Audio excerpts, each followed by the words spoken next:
Hello aspirant, সবাইকে প্রস্তুতি online coaching চ্যানেলে ওয়েলকাম। এটা আমাদের জিকে প্র্যাকটিস ক্লাস, যেখানে আমরা কিছু ইম্পর্ট্যান্ট জিকে এবং সেই রিলেটেড আরও কিছু ইম্পর্ট্যান্ট তথ্য আলোচনা করে থাকি। তো তোমরা পুরো ভিডিওটাই মনোযোগের সাথে দেখো। প্রথম কোশ্চেনে কি বলা হয়েছে যে কোন সুলতান ইকতা প্রথা বাতিল করেন? তো এক্ষেত্রে আমাদের সঠিক উত্তর কি হয়ে যাবে? এক্ষেত্রে আমাদের সঠিক উত্তর হয়ে যাবে অপশন বি, অর্থাৎ আলাউদ্দিন খলজি ইকতা প্রথা বাতিল করেন। আচ্ছা, যদি বলি যে ইকতা প্রথা তাহলে প্রচলন করেছিলেন কে, সেক্ষেত্রে কিন্তু হয়ে যাবে ইলতুৎমিশ। তাহলে ইলতুৎমিশ ইকতা প্রথার প্রচলন করেন, আর ইকতা প্রথা বাতিল করেন কে না, আলাউদ্দিন খলজি। বেশ, পরবর্তী কোশ্চেনটা কি রয়েছে দেখি। কোন স্বাধীনতা সংগ্রামী জেনারেল ও ডায়ারকে হত্যা করেছিলেন? কোন স্বাধীনতা সংগ্রামী জেনারেল ও ডায়ারকে হত্যা করেন? তো এক্ষেত্রে আমাদের সঠিক উত্তর হয়ে যাবে অপশন এ, অর্থাৎ উধম সিং। উধম সিং জেনারেল ও ডায়ারকে হত্যা করেন। এই উধম সিংকে শহীদ ই আজম উপাধি দেওয়া হয়, তাকে শহীদ শহীদ ই আজম উপাধি দেওয়া হয়। আচ্ছা, তিনি কেন জেনারেল ও ডায়ারের ওপর যদি বলি গুলি চালিয়েছিলেন? না, মার্চ 1919 সালে রাওলাট আইনের প্রতিবাদে মানুষজন 13 এপ্রিল 1919 সালে অমৃতসরের জালিয়ানবাগে সমবেত হলে জেনারেল ও ডায়ার তাদের ওপর গুলি চালাবার নির্দেশ দেয়, আর এই নির্মম হত্যার প্রতিবাদ নেবার জন্যই উধম সিং তার ওপর গুলি চালিয়েছিলেন লন্ডনে গিয়ে। বেশ, পরবর্তী কোশ্চেনটা কি আছে দেখিনি। যে ভারত সভা কে প্রতিষ্ঠা করেন? ভারত সভা কে প্রতিষ্ঠা করেন? তো এক্ষেত্রে আমাদের সঠিক উত্তর হয়ে যাবে সুরেন্দ্রনাথ ব্যানার্জি, অর্থাৎ অপশন বি হয়ে যাবে সুরেন্দ্রনাথ ব্যানার্জি, যে ভারত সভা প্রতিষ্ঠা করেন। কত সালে? 1885 সালে সুরেন্দ্রনাথ ব্যানার্জি ও আনন্দমোহন বসু মিলে ভারত সভার প্রতিষ্ঠা করেন। আর এই ভারত সভাকে ভারতের জাতীয় কংগ্রেসের উত্তরসূরি বলা হয়, আর সুরেন্দ্রনাথ ব্যানার্জিকে বলা হয় বাংলার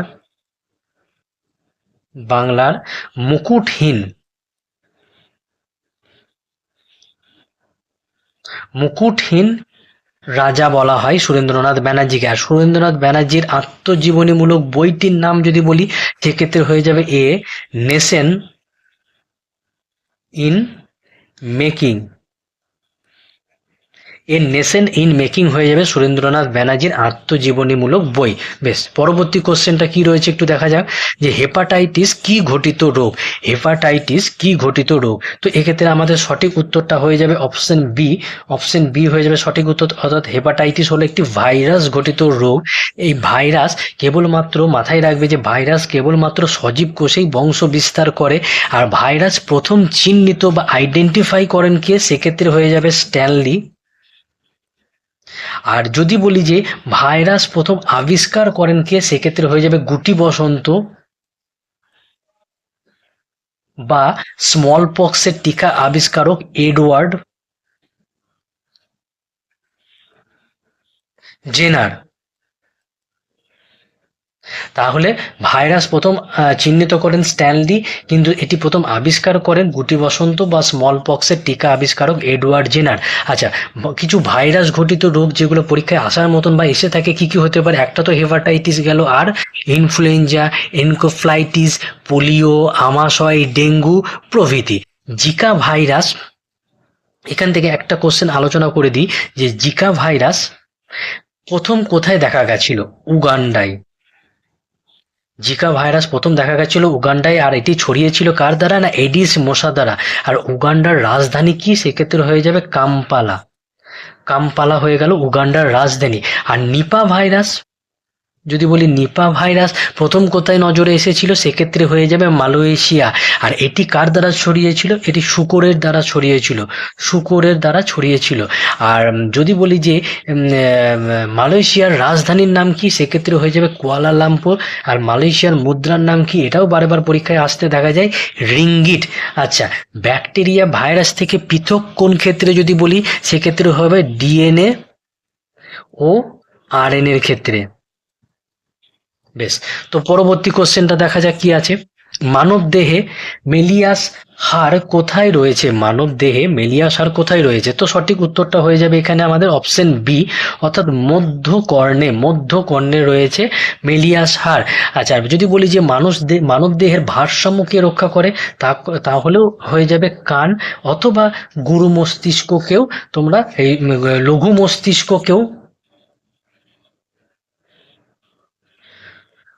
মস্তিষ্ককেও তোমরা উত্তর হিসেবে নিতে পারো, যে মানবদেহের ভারসাম্য রক্ষা করে কান বা লঘু মস্তিষ্ক। আচ্ছা, পরবর্তী কোশ্চেনটা কি রয়েছে দেখি। ভারতের কোন রাজ্যে সর্বাধিক রামসার সাইট রয়েছে? কি হয়ে যাবে বলো? এক্ষেত্রে আমাদের সঠিক উত্তরটি কিন্তু হয়ে যাবে তামিলনাড়ুতে ভারতের সর্বাধিক রামসার সাইট বা রামসার জলাভূমি রয়েছে। কতটি রয়েছে বর্তমানে? 16টি। এটি প্রতি বছরই কিছু না কিছু পরিবর্তন হয়, তো এটা নিয়মিত আপ টু ডেট থাকতে হবে, তবে গিয়ে কিন্তু এটা ঠিকঠাকভাবে উত্তর দেওয়া যাবে। পশ্চিমবঙ্গে দুটো রামসার সাইট বা রামসার জলাভূমি রয়েছে। একটা হচ্ছে সুন্দরবন জলাভূমি, যেটা 2019 সালে স্থান পেয়েছে, আর আরেকটি কি না পূর্ব কলকাতা জলাভূমি। আচ্ছা, 2রা ফেব্রুয়ারি 1971 সালে ইরানের রামসার শহরে প্রথম জলাভূমি সচেতনতা সম্মেলনটি হয়েছিল, আর সেই থেকে এই 2রা ফেব্রুয়ারি দিনটি বিশ্ব জলাভূমি সচেতনতা দিবস বা ওয়েটল্যান্ড দিবস হিসাবে পালন করা হয়। বিশ্বের প্রথম রামসার সাইট যদি জিজ্ঞেস করি, সেক্ষেত্রে হয়ে যাবে অস্ট্রেলিয়ার কোবার্গ উপদ্বীপ। বেশ, পরবর্তী কোশ্চেনটা কি রয়েছে একটু দেখি। মুকুটমণিপুর বাঁধ কোন নদীর ওপর অবস্থিত? মুকুটমণিপুর বাঁধ, তো এক্ষেত্রে আমাদের সঠিক উত্তর হয়ে যাবে কি না, উত্তর হয়ে যাবে অপশন বি, অর্থাৎ কংসাবতী বা কাঁসাই। মুকুটমণিপুর বাঁধটা কংসাবতী বা কাঁসাই নদীতে অবস্থিত, আর বাঁধটি বাঁকুড়া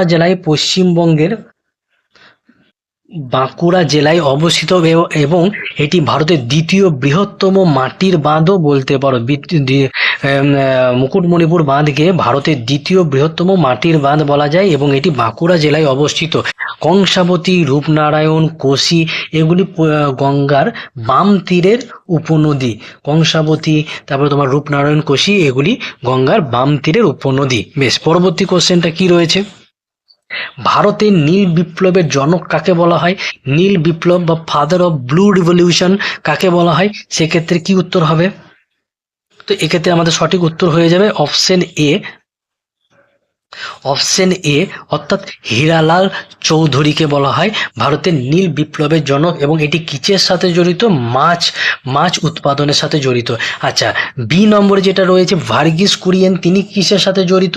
তিনি হোয়াইট রিভলিউশন বা শ্বেত বিপ্লবের সঙ্গে, আর যেটি সম্পর্কিত কিসের সঙ্গে না ডেয়ারি প্রোডাক্ট বা দুগ্ধজাত দ্রব্যের সঙ্গে। আর MS স্বামীনাথন কিসের সঙ্গে জড়িত? সবুজ বিপ্লব বা গ্রিন রিভলিউশন, আর এটি কোথায় হয়েছিল? পাঞ্জাব ও হরিয়ানায় গম চাষকে কেন্দ্র করে। বেশ, চলো পরবর্তী কোশ্চেনটা কি রয়েছে একটু দেখে নিই। যে ভারতের হীরের শহর কোনটিকে বলা হয়ে থাকে? তো এক্ষেত্রে আমাদের সঠিক উত্তর হয়ে যাবে অপশন বি, গুজরাটের সুরাটকে বলা হয় ভারতের হীরের শহর। আর গুজরাটের যদি জিজ্ঞেস করি রাজধানী কি, সেক্ষেত্রে হয়ে যাবে গান্ধীনগর। গুজরাটের রাজধানী হয়ে যাবে গান্ধীনগর। আচ্ছা, সুরাট শহরটি যদি বলি কোন নদীর তীরে, সেক্ষেত্রে হয়ে যাবে কিন্তু তাপ্তি নদী। সুরাট শহরটি কোন নদীর তীরে অবস্থিত? তাপ্তি নদী। আর তাপ্তি নদীতেই, এই গুজরাটের এই তাপ্তি নদীতেই উকাই বাঁধ, কাঁকড়াপাড়া প্রকল্প প্রভৃতি অবস্থিত। তাহলে গুজরাটের তাপ্তি নদীতে উকাই বাঁধ আর কাঁকড়াপাড়া প্রকল্প অবস্থিত। আচ্ছা, আর এই গুজরাটের আমেদাবাদ শহরটি কোন নদীর তীরে যদি জিজ্ঞেস করি, সেক্ষেত্রে সঠিক উত্তর হয়ে যাবে সবরমতী নদীর তীরে। আর এই গুজরাটের আমেদাবাদ শহরেই নরেন্দ্র মোদী স্টেডিয়ামটা অবস্থিত। ঠিক আছে, পরবর্তী কোশ্চেন কি বলেছে। কুচিপুড়ি কোন রাজ্যের লোকনৃত্য? তাহলে এক্ষেত্রে উত্তর হয়ে যাবে অপশন বি, অর্থাৎ অন্ধ্রপ্রদেশের লোকনৃত্য হলো কুচিপুড়ি। আর যদি বলে কেরল রাজ্যের লোকনৃত্য কি কি, তাহলে কি হয়ে যাবে মোহিনীআট্টম, কথাকলি এগুলি। আর যদি বলি তামিলনাড়ুর লোকনৃত্য কি, তামিলনাড়ুর যদি লোকনৃত্য বলি তাহলে কি হয়ে যাবে ভারতনাট্যম। আর উত্তরপ্রদেশের লোকনৃত্য যদি জিজ্ঞেস করি কত্থক। ঠিক আছে। আচ্ছা, এবার যদি একটা অন্য কোশ্চেন জিজ্ঞেস করা হয় যে অন্ধ্রপ্রদেশের বর্তমান রাজধানী কি, অমরাবতী, তবে তারা বিশাখাপত্তনমকেও তাদের রাজধানী হিসাবে ডিমান্ড করেছে। বেশ, পরবর্তী কোশ্চেনটা কি রয়েছে, রাষ্ট্রপতিকে পদচ্যুত, খুব ইম্পর্টেন্ট কোশ্চেন, রাষ্ট্রপতিকে পদচ্যুত করার কারণগুলি সংবিধানের কত নম্বর ধারায় বর্ণিত রয়েছে? কত নম্বর ধারায় হতে পারে? খুব ভালো কোশ্চেন একটা। এক্ষেত্রে সঠিক উত্তর হয়ে যাবে অপশন বি, অর্থাৎ 61তম ধারায় রাষ্ট্রপতিকে পদচ্যুত বা ইমপিচ করতে পারে সংসদ বা পার্লামেন্টের যে কোনো কক্ষ। আর রাষ্ট্রপতিকে কেবলমাত্র সংবিধান ভঙ্গের অপরাধেই কিন্তু পদচ্যুত করা যায়। রাষ্ট্রপতি হবার ন্যূনতম বয়স যদি বলি কত, সেক্ষেত্রে 35 বছর। রাষ্ট্রপতিকে শপথ বাক্যকে পাঠ করান, পূর্বে আলোচনা হয়েছে সুপ্রিম কোর্টের প্রধান বিচারপতি। আর 1950 সালে 1950-তে ভারতের প্রথম রাষ্ট্রপতি কে হয়েছিলেন? ডক্টর রাজেন্দ্র প্রসাদ। ডক্টর রাজেন্দ্র প্রসাদ হলেন ভারতের প্রথম রাষ্ট্রপতি। আর রাষ্ট্রপতি সম্পর্কিত প্রথম নির্বাচনটি হয় 1952 সালে। আর প্রথম উপরাষ্ট্রপতি যদি বলি কে, সেক্ষেত্রে হয়ে যাবে সর্বপল্লী রাধাকৃষ্ণন। সর্বপল্লী রাধাকৃষ্ণন। এছাড়া তিনি দেশের দ্বিতীয় রাষ্ট্রপতিও ছিলেন, রাষ্ট্রপতিও হন। আর ডক্টর সর্বপল্লী রাধাকৃষ্ণনের জন্ম তারিখ কবে? 5 সেপ্টেম্বর, যেটা আমরা কি দিবস হিসাবে পালন করি না, জাতীয় শিক্ষক দিবস হিসাবে আমরা ডক্টর সর্বপল্লী রাধাকৃষ্ণনের জন্মদিনটাকে পালন করি। আচ্ছা, পরবর্তী কোশ্চেন কি রয়েছে, যে মৌলিক অধিকার বলবৎ করার জন্য সুপ্রিম কোর্ট কি জারি করতে পারে? তো এক্ষেত্রে আমাদের সঠিক উত্তর কি হবে? এক্ষেত্রে আমাদের সঠিক উত্তর হয়ে যাবে অপশন এ, লেক বা রিট। লেক বা রিট কত নম্বর ধারা বলে সুপ্রিম কোর্ট জারি করে? না 32 নং ধারা বলে। মৌলিক অধিকার রক্ষার্থে সংবিধানে 5টি রিট বা লেক রয়েছে, যেগুলি কি হেভিয়াস কর্পাস, ম্যান্ডামাস, প্রহিবিশন, সার্টিয়ারি, কো ওয়ারেন্টো, এই সমস্ত কিছু। আর এগুলিকে সুপ্রিম কোর্ট 32 নং ধারা বলে। আর হাইকোর্ট যদি বলে তাহলে 226 নং ধারা বলে জারি করতে পারে। আর এই 32 নং ধারাটিকে ডক্টর ভি আর আম্বেদকর বা ভীমরাও রামজি আম্বেদকর সংবিধানের হৃদয় ও আত্মা বলেছেন। তো চলো পরবর্তী কোশ্চেনটা কি আছে, কাকে আধুনিক অর্থনীতির জনক বলা হয়? কাকে আধুনিক অর্থনীতির জনক বলা হয়? তো এক্ষেত্রে আমাদের সঠিক উত্তর কি হয়ে যাবে? না, এক্ষেত্রে আমাদের সঠিক উত্তরটা হয়ে যাবে অ্যাডাম স্মিথ। অপশন এ হয়ে যাবে আমাদের সঠিক উত্তর, অ্যাডাম স্মিথ। আর অ্যাডাম স্মিথ রচিত একটি বিখ্যাত বই বা গ্রন্থের নাম কি? দ্য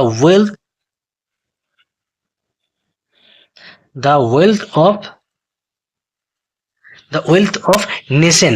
আর আরেকটি এখান থেকে ওয়েলথ শব্দটা আসলো বলে একটা জিনিস মাথায় এসে গেল, ড্রেন অফ ওয়েলথ তত্ত্বটি সামনে নিয়ে আসে property and unBritish rule in India বইটির মাধ্যমে কে? না দাদাভাই নৌরোজি বা grand old man of India. আর তিনি কে? দাদাভাই নৌরোজি জাতীয় কংগ্রেসের দ্বিতীয় অধিবেশনে সভাপতিত্বও করেছিলেন। বেশ, চলো পরবর্তী কোশ্চেনটা কি রয়েছে, সম্প্রতি মিস ইউনিভার্স প্রতিযোগিতায় কোন দেশ প্রথমবারের জন্য পার্টিসিপেট করলো বা অংশগ্রহণ করলো? কে হবে? তো এক্ষেত্রে অপশন এ হয়ে যাবে সৌদি আরব। সৌদি আরব প্রথম মিস ইউনিভার্স প্রতিযোগিতায় অংশগ্রহণ করেছে। আচ্ছা, সৌদি আরবের রাজধানী যদি জিজ্ঞেস করি তাহলে কি হয়ে যাবে? রিয়াদ হয়ে যাবে সৌদি আরবের রাজধানী। আর মুদ্রা যদি বলি তাহলে হয়ে যাবে কিন্তু রিয়াল। আচ্ছা, 2023 সালে মিস ইউনিভার্স কে হয়েছিলেন? সেক্ষেত্রে হয়ে যাবে সেনিক অ্যান্ডোলা। ভারত থেকে প্রথম কে হয়েছিলেন মিস ইউনিভার্স? সেক্ষেত্রে হয়ে যাবে সুস্মিতা সেন এবং তারপরে লারা দত্ত। ভারত থেকে এখনো পর্যন্ত এই দুইজনই মিস ইউনিভার্স হয়েছেন। মিস ইন্ডিয়া প্রতিযোগিতায় যে দ্বিতীয় হন বা রানার আপ হন, তিনিই কিন্তু এই মিস ইউনিভার্স প্রতিযোগিতায় অংশগ্রহণ করেন। আর এটি একটি ইউএস বেস কম্পিটিশন বলা যায়।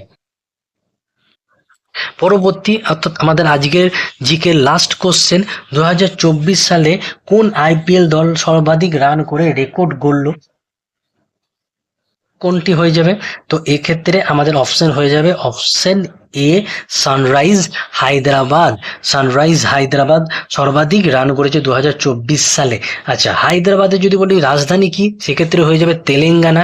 আচ্ছা, হায়দ্রাবাদ দলের এবছরের আইপিএল ক্রিকেটে হায়দ্রাবাদ দলের স্কিপার বা অধিনায়ক কে ছিলেন? অস্ট্রেলিয়ার প্যাট কামিন্স। যিনি কিনা আইসিসি মেন্স টি20 ওয়ার্ল্ড কাপে পরপর 2টি ম্যাচে হ্যাটট্রিক করে রেকর্ড গড়েছেন। আর 2024 আইপিএল উইনার কে হয়েছে, তাহলে বলবো যে হায়দ্রাবাদকে হারিয়ে কলকাতা নাইট রাইডার হয়েছে এবছরে 2024 সালে আইপিএল উইনার। আর সর্বাধিক আইপিএলে এবছর সর্বাধিক আইপিএলে রান কে সংগ্রহ করেছে, বা এই যাবৎ সর্বাধিক রান কে সংগ্রহ করেছে না, বিরাট কোহলি, যার জন্য তাকে অরেঞ্জ ক্যাপ